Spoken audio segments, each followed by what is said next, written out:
p of x is equal to 4x square plus 20x plus 25 નો આલેખ x અક્ષને ખાલી જગ્યા બિંદુમાં છેદે. અમે ઓલી શરૂઆતમાં કથા કરી હતી, યાદ છે? વિવેચકના મૂલ્યવાળી. ચાલો યાદ અપાવી દઉં. જો હા બરાબર, આ આપણે શરૂઆતમાં જોયું હતું. x અક્ષને સ્પર્શવાનું કે એટલે વિવેચકનું મૂલ્ય ગોતી લેવાનું. જો વિવેચકનું મૂલ્ય 0 કરતા મોટું મળે તો બે ભિન્ન વાસ્તવિક અને ઉકેલ મળે એટલે x અક્ષને બે વાર કટ કરે. x અક્ષને બે વાર કટ કરે અથવા તો છેદે.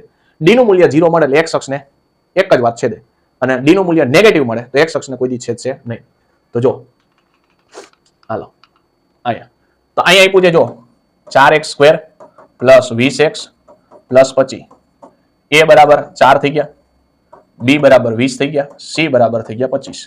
આ પણ થઈ ગયું c બરાબર છે, c બરાબર થઈ ગયા 25. વિવેચકનું મૂલ્ય ગોતો. વિવેચકનું મૂલ્ય છે b square minus 4ac.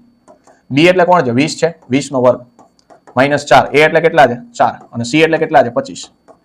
Solve કરો એટલે કેટલા થઈ ગયા? જો 20 નો વર્ગ 400 થાય, 25 ચોખ્ખું 100, 100 ગુણ્યા 400.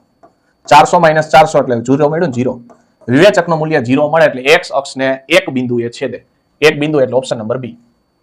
બરાબર. જો d નું મૂલ્ય 0 કરતા મોટું મળ્યું હોત તો બે બિંદુમાં છેદત અને d નું મૂલ્ય 0 કરતા નાનું મળ્યું એટલે કે માઇનસમાં જવાબ આવ્યો તો એકેય બિંદુમાં છેદત નહીં.